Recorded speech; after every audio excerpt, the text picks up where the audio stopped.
Hey, what's taking you so long? Just hurry up, will ya?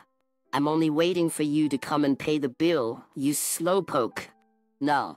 Oops, my bad. Guess what? I'm not coming today. Lol. What? Didn't you hear? I said I'm not coming. So you're gonna have to cover the bill yourself. Catch ya later. When I said that, I could hear Luke's panicked voice on the other end of the phone. What? Hold on, I didn't bring my wallet. Not my problem. It's her fault for not bringing her wallet. Moreover, this upscale steakhouse has a secret that ensures Marie can't just slip away. I wonder what she'll do when she finds out. The thought makes me smirk in a way I can't help but find satisfying. Marie needs to learn her lesson. My name is Mary, a 31-year-old average office worker. Back in college, I used to think I'd find the one in my 20s and get married before 30. Still, no wedding in sight. One thing becomes painfully clear as you get older. The friends who reach out after a long time are usually either getting married or trying to sell you something. And in this case, Marie was the former. Just someone I knew from college. I don't consider her a friend. She's never paid her own way and always relies on others to pick up the tab. It's gotten pretty old. In college, we had this ongoing issue. Whenever Marie showed up to a gathering, she'd almost always forget her wallet. Oops, sorry, I left my wallet at home. Mary, can you cover me? I promised to pay you back later. Not once did she ever pay anyone back. So we had an unspoken rule, don't invite Marie to social outings. Yet somehow Marie would always find out and show up, letting someone else foot the bill. That's just how she was. Et qu'est-ce qui te prend autant de temps? Dépêche-toi, d'accord? J'attends juste que tu viennes payer l'addition, espèce de lent. Là. Oups, désolé. Devine quoi, je ne viens pas aujourd'hui? Là. Quoi? Tu n'as pas entendu? J'ai dit que je ne viens pas. Donc tu vas devoir payer l'addition toi-même. À plus tard. Quand j'ai dit ça, j'ai pu entendre la voix paniquée de Luc à l'autre bout du téléphone. Quoi? Attends, je n'ai pas pris mon portefeuille. Pas mon problème. C'est sa faute de ne pas avoir pris son portefeuille. De plus, ce restaurant haut de gamme a un secret qui empêche Marie de s'enfuir. Je me demande ce qu'elle va faire quand elle va s'en rendre compte. Cette pensée me fait sourire d'une manière que je ne peux m'empêcher de trouver satisfaisante. Marie apprend sa leçon. Mon nom est Mary, une livrée de bureau moyenne de $31. À l'université, je pensais trouver l'âme sœur dans la vingtaine et me marier avant 30 ans. Mais toujours pas de mariage en vue. Une chose devient douloureusement claire en vieillissant. Les amis qui prennent contact après longtemps sont généralement soit en train de se marier, soit en train de vous vendre quelque chose. Et dans ce cas, Marie était la première. Juste quelqu'un que je connaissais à l'université. une amie. Elle n'a jamais payé sa part et compte toujours sur les autres pour payer l'addition. Ça devient lassant. À l'université, on avait un problème récurrent. Chaque fois que Marie venait à une soirée, elle oubliait presque toujours son portefeuille. Oups, désolé, j'ai laissé mon portefeuille à la maison. Maï, tu peux me couvrir? Je te promets de te rembourser plus tard. Elle n'a jamais remboursé personne. Donc on avait une règle tacite, ne pas inviter Marie aux sorties sociales. Mais d'une manière ou d'une autre, Marie finissait toujours par le savoir et se pointait, laissant quelqu'un d'autre payer l'addition. C'était juste comme ça qu'elle était. Alors quand Marie m'a contacté après longtemps, disant qu'elle voulait parler, j'étais méfiant. Bien sûr, elle m'avait manqué, mais allait-elle encore me faire payer? Marie a choisi de se rencontrer dans un restaurant chic sur Rodeo Drive. Cet endroit était toujours bondé pendant les déjeuners du week-end, et même avec une réservation, il y avait une attente d'1 semaine. Étant donné qu'elle s'était donné la peine de réserver ce restaurant, j'ai supposé que quelque chose de sérieux se passait. Nous avons tous les deux plus de 30 ans maintenant, et Marie a fait la réservation, donc je pensais qu'il n'y avait aucune chance qu'elle me laisse payer cette fois-ci. En entrant dans le restaurant, Marie était déjà assise. Mary, ça fait longtemps. Marie, en agitant la main, était habillée pour impressionner. Maquillage complet, vêtements de designer. Elle avait l'air plus nouveau riche que chic. Wow, t'as beaucoup changé. Oh, tu peux le dire? Je suppose que mon aura de célébrité nouvellement acquise transparaît. Quelle corvée. Célébrité? Alors tu as épousé un riche? Exactement. Je veux épouser un diplomate de haut rang. Il est diplômé de la faculté de droit de Harvard et vient d'une famille de diplomates. C'est incroyable. Félicitations. Bien que mes félicitations étaient sincères, Marie m'a regardé droit dans les yeux et a dit « Eh bien, je suis pas ordinaire comme toi, lol. Tu es toujours célibataire et tu n'as même pas de petite amie, n'est-ce pas? » Non. Marie me regardait de haut, son visage rempli de suffisance. Oui, Marie a toujours été la plus mignonne, celle qui attirait toute l'attention masculine. Je comprends, tu aimes te vanter d'être mariée à un haut fonctionnaire. Mais ne penses-tu pas que cela donne l'impression que tu l'as épousé juste pour rehausser ton propre statut? Je suis peut-être pas mariée, mais j'ai un petit ami, tu sais. Vraiment, laisse-moi deviner, un nerd que tu trouverais dans un magasin de bande dessinée, n'est-ce pas? Là, c'est le seul type qui pourrait s'intéresser à quelqu'un de ton niveau. Marie n'avait vraiment pas le droit d'aller aussi loin. J'ai aussi un petit ami, tu sais. Son nom est Luc, et nous nous sommes rencontrés à une fête il y a quelques mois. D'accord, il ne peut être pas un haut fonctionnaire comme ton mari, mais j'ai un petit ami qui est fonctionnaire.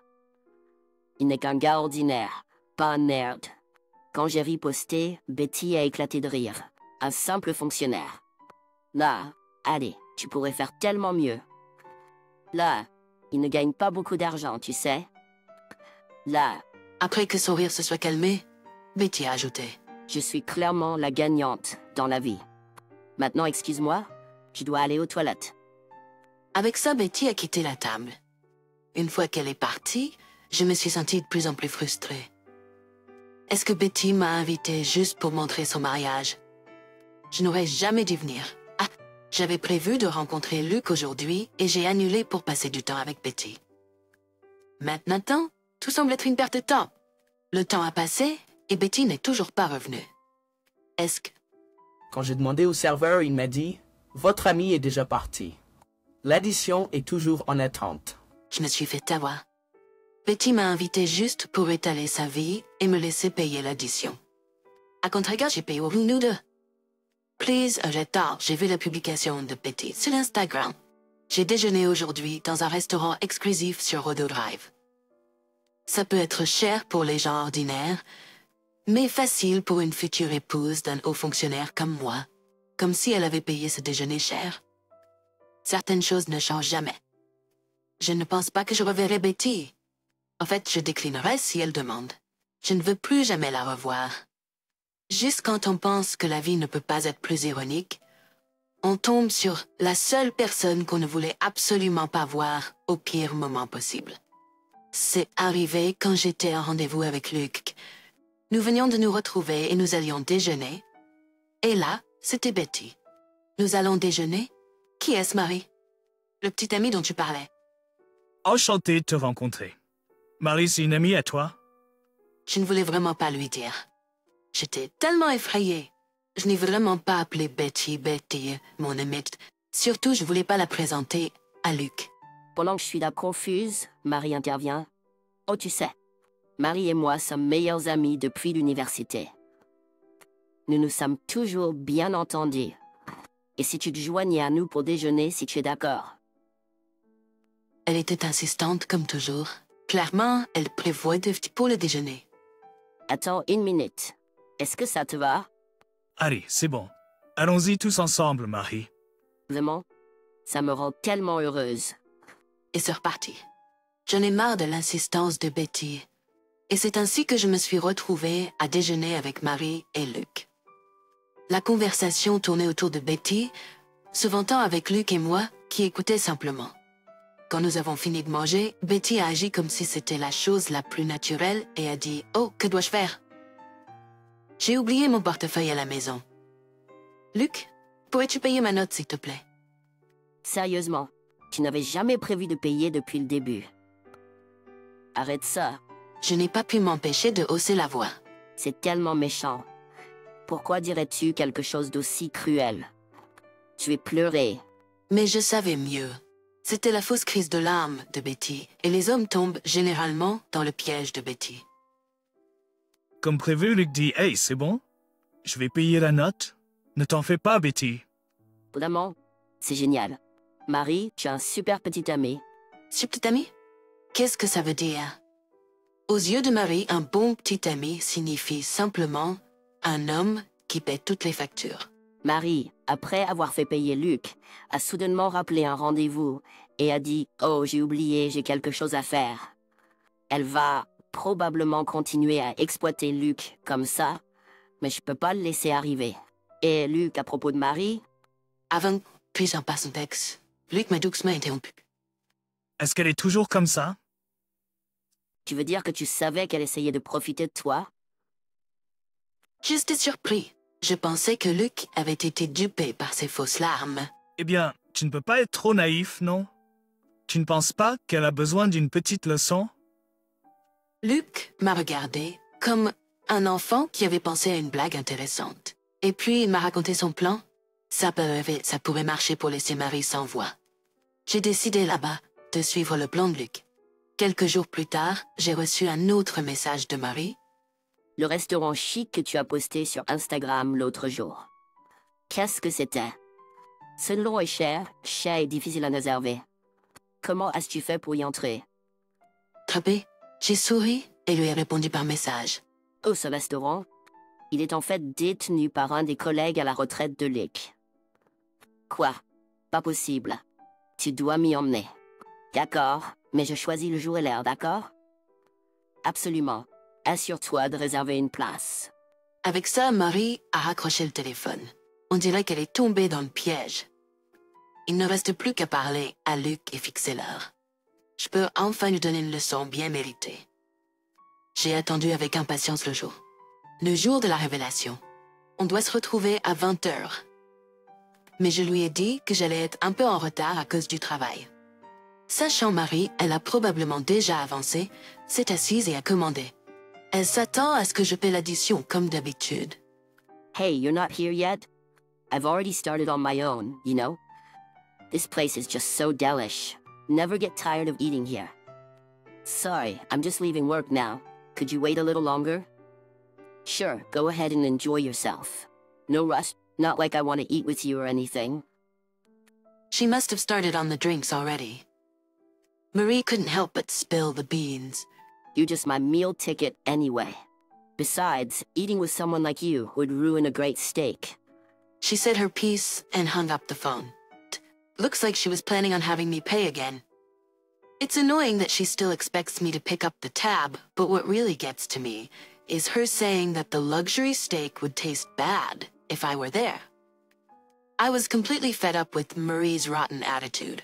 Well, she won't be talking like that for long.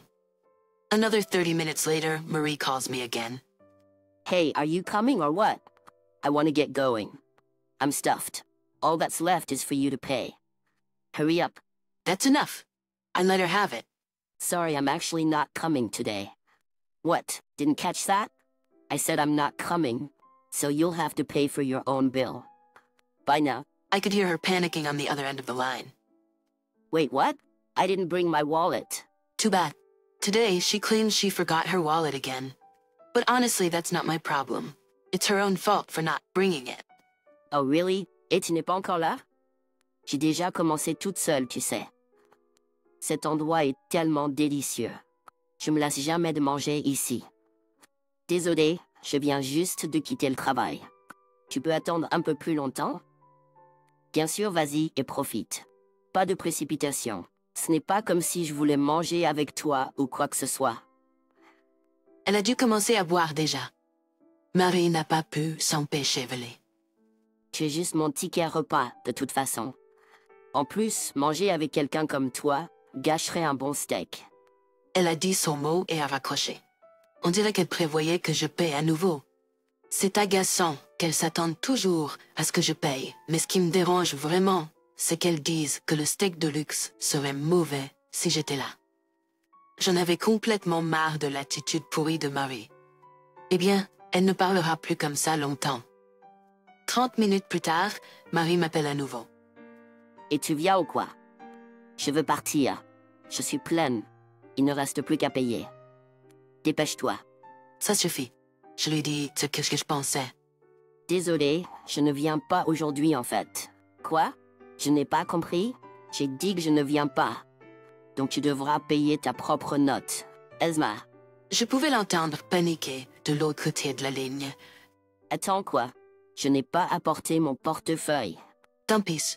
Aujourd'hui, elle prétend encore avoir oublié son portefeuille. Mais honnêtement, ce n'est pas mon problème. C'est sa faute de ne pas l'avoir apporté.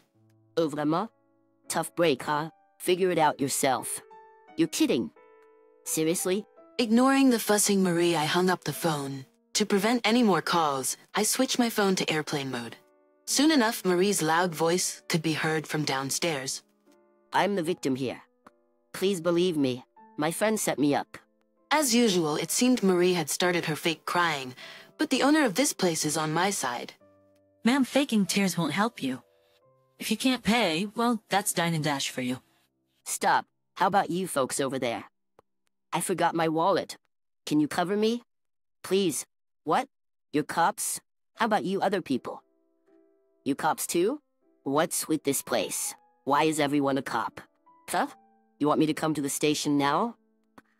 No. Someone help. Marie's screams echoed from downstairs. I was listening from the second floor of an upscale steakhouse. Yes, you heard that right. I was hiding upstairs in the steakhouse from the get-go, all to witness the climax of today's plan. And this restaurant, as I told Marie, was opened by Luke's former work mentor. Luke's workplace is surprisingly a police station. That day, Luke shared a plan with me. The idea was to utterly shock Marie at a steakhouse owned by Luke's former police supervisor, who has since retired and runs the place with his wife. This upscale steakhouse is frequented by Luke's current work buddies, who are all active-duty police officers. Dine and dash in a restaurant where the owner is a retired cop and all the customers are on the force. Il n'y a aucun moyen qu'elle s'en tire. Comme prévu, Marie a été escortée au poste de police par l'un des officiers qui dînait là-bas. Alors comment ça s'est passé? Mon plan a fonctionné, n'est-ce pas? Luc a déclaré avec confiance en se ôtant son verre en face de moi. J'ai demandé à Luc quelque chose qui me préoccupait. Mais comment as-tu vu à travers les fausses larmes de Marie à l'époque? La plupart des hommes ont été dupés par son acte. Je suis flic, tu te souviens? Je traite avec des gens comme elle, plus que je ne le voudrais, donc j'ai tout de suite su. Et puis je supporte pas qu'une personne comme ça soit près de toi. Tu comptes beaucoup pour moi. Luc me sourit en disant cela. Il semble que, à sa manière, Luc est veillé sur moi. J'ai senti mes joues rougir en réalisant ses vrais sentiments pour moi. Puis Marie a été arrêtée sur place pour avoir mangé et filé, été emmenée dans une voiture de police. Le crime a été traité comme une fraude en vertu de la loi. Marie a contacté son fiancé haut fonctionnaire depuis le poste de police pour obtenir de l'aide. Son fiancé l'a présenté à un avocat qu'il connaissait, et grâce à cet avocat, elle a réglé avec le restaurant et n'a pas été poursuivie. Marie pensait avoir échappé à une balle, mais l'épreuve n'était pas encore terminée. En apprenant le dîner et la fuite de Marie, son fiancé a immédiatement rompu les fiançailles.